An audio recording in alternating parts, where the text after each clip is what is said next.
This is chapter 2 of the book Incidents in the Life of a Slave Girl. This is true account from a girl who was actually a slave and wrote about her experiences. Chapter 2 is called The New Master and Mistress. Dr. Flint, a physician in the neighborhood, had married the sister of my mistress, and I was now the property of their little daughter. It was not without murmuring that I prepared for my new home. And what added to my unhappiness was the fact that my brother William was purchased by the same family. My father, by his nature, as well as by the habit of transacting business as a skillful mechanic, had more of the feeling of a freeman than is common among slaves. My brother was a spirited boy, and being brought up under such influences, he early detested the name of master and mistress. One day, when his father and his mistress both happened to call him at the same time, he hesitated between the two, being perplexed to know which had the strongest claim upon his obedience. He finally concluded to go to his mistress.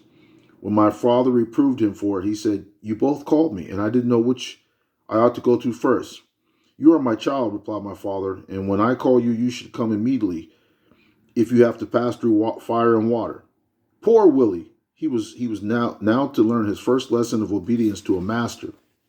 Grandmother tried to cheer us with hopeful words, and they found an echo in the credulous hearts of youth. When we entered our new home, we encountered cold words, and cold treatment. We were glad when the night came. Oh, on my narrow bed I moaned and wept. I felt so desolate and alone. I had been there nearly a year when a dear little friend of mine was buried. I heard her mother sob as the clods fell on the coffin of her only child, and I turned away from the grave, feeling thankful that I still had something left to love. I met my grandmother who said, "Come with me, Linda," and from her tone I knew that something had happened. She led me apart from the people and then said, "My child, your father's dead." Dead? How could I believe it? He had died so suddenly I had not even heard that he was sick. I went home with my grandmother. My heart rebelled against God, who had taken from me mother, father, mistress, and friend. The good grandmother tried to comfort me. Who knows thy ways of God, said she. Perhaps they have been kindly taken from the evil ways to come. Years afterwards, I often thought of this. She promised to be a mother to her grandchildren, so as far as she might be permitted to do so. And strengthened by her love, I returned to my master's.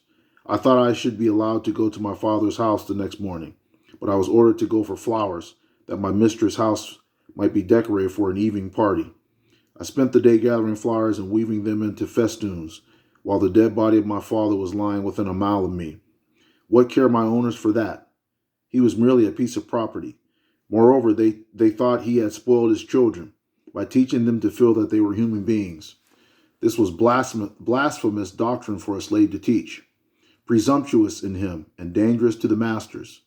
The next day I followed his remains to a humble grave beside that of my dear mother. There were those who knew my father's worth and respected his memory.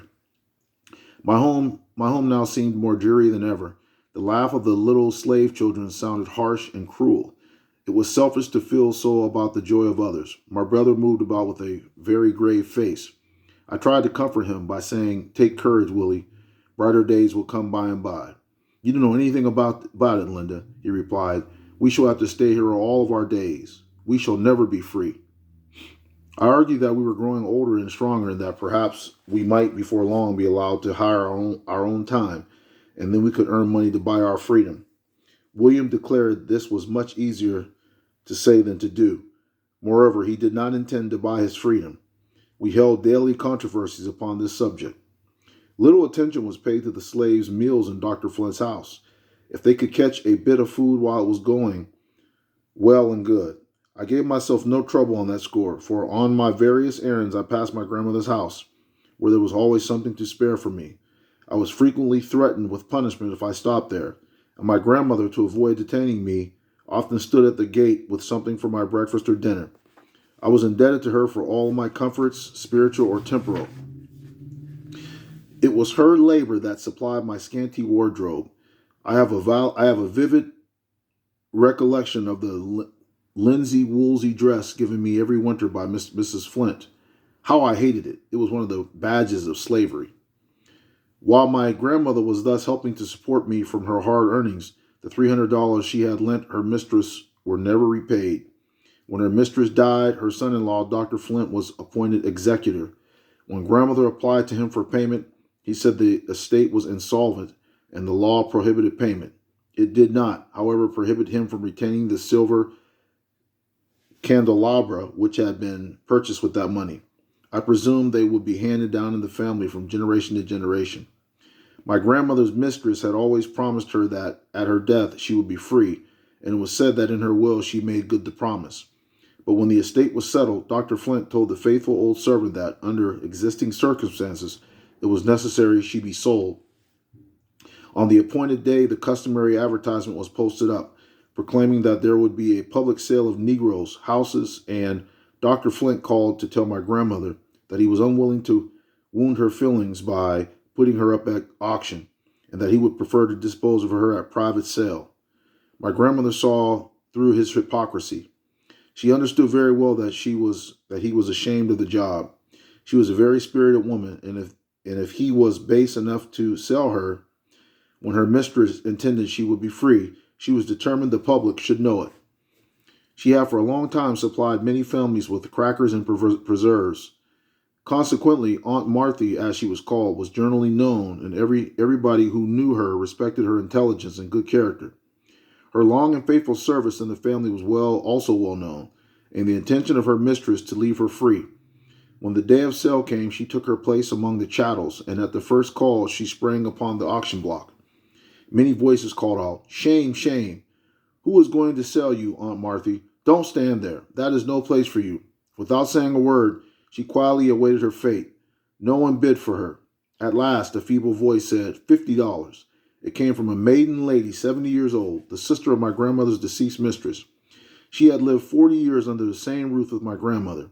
She knew how faithfully she had served her owners, and how cruelly she had been defrauded of her rights, and she resolved to protect her. The auctioneer waited for a higher bid, but her wishes were respected. No one bid above her. She could neither read nor write, and when the bill of sale was made, she signed it with a cross. But what consequence was that when she had a big heart overflowing with human kindness? She gave the old servant her freedom. At that time, my grandmother was just 50 years old. Laborious years had passed since then, and now my brother and I were slaves to the man who had defrauded her of her money and tried to defraud her of her freedom. One of my mother's sisters, called Aunt Nancy, was also a slave in his family. She was a kind, good aunt to me and supplied the place of both housekeeper and waiting maid to her mistress. She was, in fact, at the beginning and end of everything. Mrs. Flint, like many Southern women, was totally deficient in energy.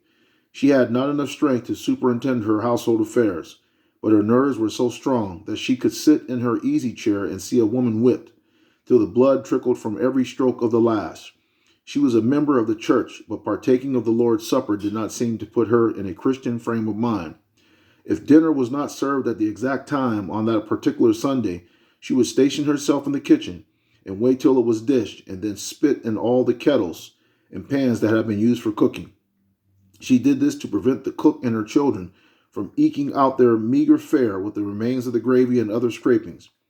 The slaves could get nothing to eat except what she chose to give them. Provisions were weighed out by the pound and once an ounce 3 times a day. I can assure you she gave them no chance to eat wheat bread from her flour barrel. She knew how many biscuits a quart of flour would make and exactly what size they ought to be. Dr. Flint was an epicure. The cook never sent a dinner to his table without fear and trembling, for if there happened to be a dish not to his liking, he would either order her to be whipped or compel her to eat every mouthful of it in his presence. The poor hungry creature might not have objected to eating it, but she did object to having her master cram it down her throat till she choked. They had a pet dog that was a nuisance in the house. The cook was ordered to make some Indian mush for him. He refused to eat, and when his head was held over it, the froth flowed from his mouth into the basin. He died a few minutes after. When Dr. Flint came in, he said the mush had not been cooked well, and that was the reason the animal would not eat it. He sent for the cook and compelled her to eat it. He thought that the woman's stomach was stronger than the dog's, but her sufferings afterwards proved that he was mistaken. This poor woman endured many cruelties from her master and mistress. Sometimes she was locked up away from her nursing baby for a whole day and night. When I had been in the family a few weeks, one of the plantation slaves was brought to town by order of his master. It was near night when he arrived, and Dr. Flint ordered him to be taken to the workhouse and tied up to the joist so that his feet would just escape the ground. In that situation, he was to wait till the doctor had taken in his tea. I shall never forget that night. Never before in my life had I heard hundreds of blows fall in succession on a human being. His piteous groans and his, "Oh, pray don't, massa," rang in my ear for months afterwards. There were many conjectures as to the cause of the terrible punishment. Some said master accused him of stealing corn. Others said the slave had quarreled with his wife in presence of the overseer and had accused his master of being the father of her child. They were both black, and the child was very fair. I went into the workhouse next morning and saw the cowhide still wet with blood, and the boards all covered with gore. The poor man lived and continued to quarrel with his wife. A few months afterward, Dr. Flint handed them both over to a slave trader. The guilty man put their value into his pocket and had the satisfaction of knowing that they were out of sight and hearing. When the mother was delivered into the trader's hands, she said, "You promised to treat me well." To which he replied, "You have let your tongue run too far. Damn you." She had forgotten that it was a crime for a slave to tell who was the father of her child. From others than the master persecution also comes in such cases. I once saw a young girl slave girl dying soon after the death of her child, nearly white. In her agony, she cried out, "Oh Lord, come and take me." Her mistress stood by and mocked her like an incarnate fiend. "You suffer, do you?" she exclaimed. "I am glad of it. You deserve it all and more too." The girl's mother said, "The baby is dead, thank God, and I hope my poor child will soon be in heaven too." "Heaven?" retorted the mistress. "There is no such place for the like of her and her bastard." The poor mother turned away sobbing. Her dying daughter called her feebly, and as she bent over her, I heard her say, "Don't grieve so, mother. God knows all about it, and he will have mercy upon me." Her sufferings afterward became so intense that her mistress felt unable to stay, but when she left the room, the scornful smile was still on her lips. 7 children called her mother. The poor black woman had but the one child whose eyes she saw closing in death, while she thanked God for taking her away from the greater bitterness of life. So once again, that was chapter 2 of the incidents in the life of a slave girl, true accounts. If you like this, don't forget to like, subscribe, and message. Also share the video. Have a great day.